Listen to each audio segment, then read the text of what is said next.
मेरा नाम सरिता है। मैं जब भी अपने बचपन के गांव की मिट्टी की खुशबू सूंघती हूँ, तो मेरे सीने में एक अजीब सा दर्द और मीठी मीठी यादें एक साथ जाग उठती हैं। ये कहानी उन्हीं यादों की है। मेरे पहले इनकलाब, मेरे पहले टूटन और मेरे पहले प्यार की, जिसे मैंने अपने दिल से बचाकर नहीं रखा, बल्कि उसे जीकर आगे बढ़ना सीखा। हमारा गांव, नाम नहीं बताऊंगी, पर वह वही छोटा सा गांव था जहां बारिश के दिनों में पगडंडी कागज की तरह सुइयों सी चमकती और अंगनों में मटमैली मिट्टी से मिलने वाली खुशबू जैसे किसी जादू की गंध थी। मैंने अपना बचपन वहीं बिताया। माँ के हाथ की चाय, दादी की कहानियां और स्कूल से घर जाते हुए सलोना सूरज के बीच खिलता हुआ खेत। वो मेरा पहला प्यार, समीर, भी वहीं का था। समीर की आंखों में कुछ अलग चमक थी। वह पढ़ाई में तेज था, पर गांव के मैदान में जैसे उसका दिल और बड़ी बड़ी बातें दोनों एक ही साथ नाचते थे। हम दोनों बच्चे थे, पर बचपन के वादे बड़े होते हैं। एक दिन बारिश की हल्की बूंदों में उसने कहा था, हम बड़े होकर शहर चलेंगे और वहां एक साथ कुछ बड़ा करेंगे। मैंने हंसते हुए उसकी वही टेढ़ी सी मुस्कान देखी और कहा था, ठीक है, पर तुम वादा करना कि कभी मिट्टी की खुशबू भूलोगे नहीं। वादा किया गया, पर जीवन ने हमें अलग अलग राहों पर डाल दिया, जैसे अक्सर किस्मत डाल देती है। समीर किसी सरकारी नौकरी की तैयारी में शहर चला गया और मैंने पढ़ाई जारी रखी। पर परिवार की मजबूरियों ने मुझे जल्दी काम करने के लिए दबाया। गांव के वे चक्कर, त्योहार और बारिश के वे दिन हर बार मेरे जज्बातों को हिलाते रहते थे। पर समय बदलता गया। हम दोनों के सपने किसी तरह नब्ज में दर्ज थे, पर नक्शा बदल गया। शहर आया तो सब कुछ तेज तेज चलता था। ट्रैफिक, देर रात तक रोशनी और अनगिनत चेहरे। मैं भी धीरे धीरे अपने पैरों पर खड़ी हुई। नौकरी मिली, पर रोजमर्रा की भागदौड़ ने दिल को एक गर्दन के बाहर रख दिया था। यादें अंदर दबी रह गईं। पर एक चीज नहीं बदली, समीर की परछाई मेरे जीवन के किनारे रहती। कई सालों के बाद हमारी मुलाकात कैसे हुई, ये खुद मेरे लिए भी किसी किस्से से कम नहीं। एक रोजगार मेला था, शहर के बीचों बीच। मैं उसी मेले में अपने चैनल या छोटे काम से जुड़ी किसी मीटिंग के लिए गई थी, और जैसे ही मैंने उसे देखा, समीर, वही ठहराव, पर चेहरे पर एक अलग तरह की गंभीरता थी। उम्र की परतों ने उसकी आंखों को और गहरा कर दिया था। उसने मुझे पहचाना, पर चुप था। मैं भी चौंक गई, पर दोनों की आंखें मिलते ही पुरानी बातें लौट आईं। हमने थोड़ी गपशप की। पता चला कि उसने भी संघर्ष किए थे। उसने शहर में पढ़ाई की, पर परिवार की जिम्मेदारियों ने उसे वापस गांव खींच लिया। उसने पढ़ाई पूरी करने के बाद गांव में ही एक छोटे से सामाजिक केंद्र की शुरुआत कर दी थी, जहां बच्चों को मुफ्त में पढ़ाया जाता था और खेती के आधुनिक तरीकों का प्रशिक्षण भी दिया जाता था। उसने कहा कि उसने गांव नहीं छोड़ा, उसने गांव को बदलने की ठानी थी। उसकी आंखों में वही पुरानी चमक थी, पर अब उसमें संजीदा लक्ष्य था। हमारी बातें रात के उस कोने में घुलती गईं और हमने महसूस किया कि हमारे बीच की दूरी, समय की दूरी, हमारे जज्बातों को मिटा नहीं पाई थी। पर कहानी इतनी सरल भी नहीं थी। समीर के पास एक और राज था, जिसे उसने छलकने से पहले कागज की तरह तह कर रखा था। वह एक वादा था, पर वादा किसी और से, उस रिश्ते से नहीं जुड़ा था, बल्कि उसके माता पिता की स्वीकृति और गांव की परंपराओं से जुड़ा था। समीर ने बताया कि उसके परिवार ने उसकी शादी की बात कर दी थी, एक ऐसी लड़की से जिसे परिवार ने उसकी जिम्मेदारी और जमीन के कारोबार के लिए उचित समझा था। समीर की आंखों में दर्द था, पर वचनबद्धता भी थी। वह अपने परिवार के लिए जवाबदेह था।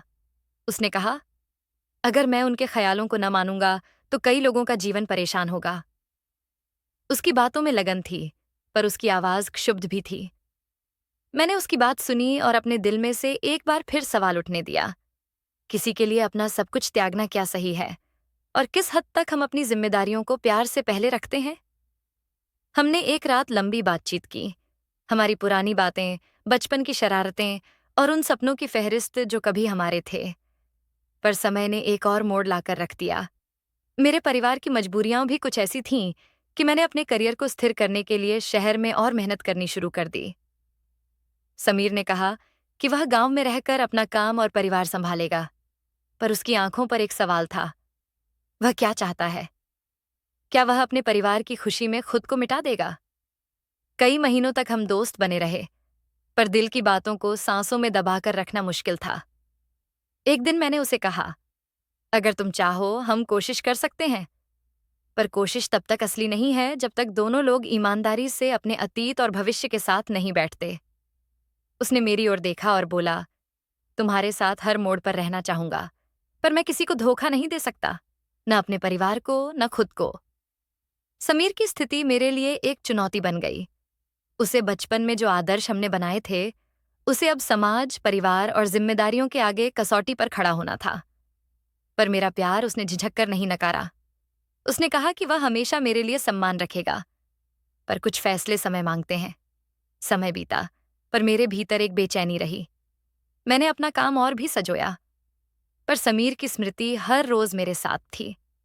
गांव से पत्र आते, समीर के प्रोजेक्ट की खबरें, बच्चों की कहानियां, और समीर भी शहर आता, पर हर बार वह कुछ कहकर चला जाता, वह कुछ अधूरा छोड़ जाता।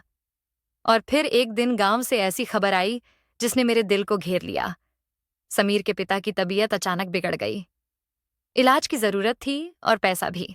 समीर ने बताया कि कई दिनों से वह कठिन हालात से जूझ रहा था। परिवार पर बोझ, अस्पताल के बिल और खेती में आई मुसीबतें। मैंने बिना सोचे समझे उसे मदद की पेशकश की, पर उसने नम आंखों से मना कर दिया। तुम्हें इतना कुछ छोड़कर यहां तक आना नहीं चाहिए, उसने कहा। मैं तुम्हें परेशानी में नहीं डालना चाहता, पर मेरा दिल कह रहा था कि प्यार में यही तो करना चाहिए, साथ खड़ा होना, चाहे दुनिया कितनी भी मुश्किल क्यों ना हो। मैंने गांव आकर उसके परिवार की मदद की, पर कुछ चीजें पैसों से नहीं सुलझती थीं। विश्वास और समय चाहिए होते हैं। हम दोनों ने मिलकर गांव में एक छोटी सी पहल शुरू की। समीर के द्वारा जो पहले से चल रही तैयारी थी, उसे और मजबूती से आगे बढ़ाया। धीरे धीरे अस्पताल के खर्च और गांव की वित्तीय समस्याओं में सहारा मिला। समीर ने मुझे देखा और उसकी आंखों में कृतज्ञता और कुछ और भी था। शायद वह स्वीकार कर रहा था कि प्यार के साथ जिम्मेदारी भी बांटी जा सकती है। इसी बीच गांव की पुरानी परंपरावादी सोच ने फिर से मध्यस्थता की कोशिश की। समीर की सगाई के लिए चर्चा फिर से जोर पकड़ने लगी, पर इस बार बातें बदल गईं। समीर ने अपने पिता से खुलकर कहा कि उसका दिल किसी और के लिए धड़कता है। ये खुलासा परिवार के लिए झटके जैसा था, पर कुछ चीजें समय के साथ बदल गईं। लोग समझने लगे कि एक बेटे की खुशी का मतलब सिर्फ संपत्ति नहीं होता, पर यह आसान नहीं था। कई पुराने रिश्ते, इज्जत और समुदाय के नियम मुश्किल थे। मुझे पता था कि यह लड़ाई सिर्फ हमारे प्यार की नहीं थी, ये गांव की सोच, परंपरा और आधुनिकता के बीच की लड़ाई भी थी। समीर की बहादुरी और मेरी समझदारी ने धीरे धीरे परिवार को प्रभावित किया।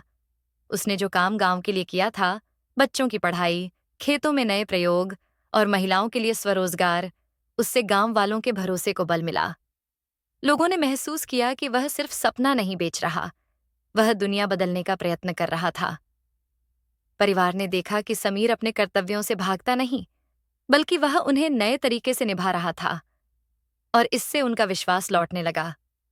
जैसे जैसे काम बढ़ता गया, हमें भी अपनी निजी जिंदगी के फैसले लेने थे। एक शाम बारिश की धीमी बूंदों में समीर ने मेरा हाथ थामा। सरिता, उसने कहा, मैं जानता हूं कि मैंने बहुत देर कर दी, पर क्या तुम मेरे साथ वही जीवन बिताना चाहोगी जो हमने बचपन में देखा था? मुझे मालूम है कि बहुत कुछ बदल चुका है, पर मैं तुम्हारे साथ हर चुनौती में होठों पर मुस्कान रखना चाहता हूं। मेरे आंसू आ गए। मैं खामोश रही, क्योंकि शब्द सिर्फ कम पड़ते हैं उन भावनाओं के सामने जो कई बरसों से दबे थे। मैंने कहा, समीर, मैं तुम्हारे साथ चलूंगी, पर हम साथ चलकर गांव और शहर दोनों जगहों को कुछ बेहतर बनाएंगे। मैं चाहती हूं कि हमारा प्यार किसी के उसूलों का बंधक न बने, पर वह जिम्मेदारी भी निभाए जो जीवन हमें दे। उसने फिर से मेरी आंखों में देखा और कहा, मैंने तुम्हें बचपन का साथी कहा था, पर अब मैं तुम्हें जिंदगी का साथी बनाना चाहता हूं। क्या तुम मेरे साथ विवाह करोगी? ये सवाल पार पार्थिव था, पर उसका हर शब्द एक पूरी दुनिया बुला रहा था। मैंने हाँ कहा, और गांव की मिट्टी, बारिश की बूंदें और पुरानी यादें हमारी गवाह बनी। हमारी सगाई के बाद भी रास्ता आसान नहीं रहा, पर हम दोनों ने सीखा कि रिश्ते सिर्फ प्रेम में नहाकर नहीं बनते। संघर्ष, समझ और बलिदान से उनकी मजबूत नींव बनती है। समीर ने अपने परिवार से दिल से बात की। मैंने परिवार के लोगों से समझाया कि प्रेम और कर्तव्य एक दूसरे के विरोधी नहीं हैं। वे साथ साथ चल सकते हैं। धीरे धीरे परंपरागत विचारों के कुछ सेतु टूटे और कुछ समझदारी के पुल बने। गांव वालों ने देखा कि हमारा उद्देश्य सिर्फ अपने प्रेम की खुशी नहीं, बल्कि पूरे समुदाय की भलाई थी, और इसने उनकी राय बदल दी। शादी के बाद हमारी जिंदगी में चुनौतियां आईं। कभी पैसों की कमी, कभी किसानों की फसल बर्बादी, तो कभी गांव के कुछ लोगों की नाखुशी। पर हमने मिलकर हर मुसीबत का सामना किया। हमने गांव में एक शिक्षा केंद्र बढ़ाया, जहां बच्चे मुफ्त पढ़ते और युवाओं को छोटे व्यावसायिक प्रशिक्षण दिए जाते। महिलाओं के लिए सिलाई और हस्तशिल्प के कोर्स हुए, जिससे उन्हें कुछ स्वरोजगार मिला। धीरे धीरे गांव बदलने लगा। आसपास के गांवों से भी लोग सीखने आने लगे। मैंने शहर में अपने काम को भी नहीं छोड़ा, पर अब मेरा काम और समीर का काम एक दूसरे के पूरक बन गए थे। मैं कहीं से संसाधन जुटाती और वह लोगों को जमीन पर लागू करने में मदद करता। हमारा प्यार मजबूत हुआ, क्योंकि हम दोनों ने इसे जीवन का मिशन बना दिया, न कि सिर्फ एक निजी एहसास। और सबसे बड़ी बात, हमने यह दिखा दिया कि जब दो लोग ईमानदारी से मिलकर काम करते हैं, तो पारंपरिक बाधाएं भी ढीली पड़ जाती हैं। कई साल बाद जब हम दोनों बैठे हुए अपने बगीचे में चाय पीते हैं, मैं अक्सर सोचती हूँ कि किस तरह एक छोटे से गांव की गलियों में हुए वादे ने हमें इतनी मजबूती दी। समीर की वो बचपन की बातें और मेरे सपने साथ मिलकर एक नया आयाम बन गए, जहां प्यार और जिम्मेदारी साथ साथ चलते हैं। मैंने सीखा कि प्यार सिर्फ एक भावना नहीं, यह एक विकल्प है। हर सुबह चुनने का विकल्प कि हम एक दूसरे के लिए खड़े रहेंगे। तो दोस्तों, यह थी मेरी एक छोटी सी कहानी। उम्मीद करती हूँ कि आपको जरूर पसंद आई होगी। अगर पसंद आई है तो प्लीज मेरे चैनल को सब्सक्राइब करें। आपको इस चैनल पर इसी तरह की कहानी मिलती रहेगी। जल्द ही मिलती हूँ, अगली बार किसी और कहानी के साथ। तब तक के लिए नमस्कार।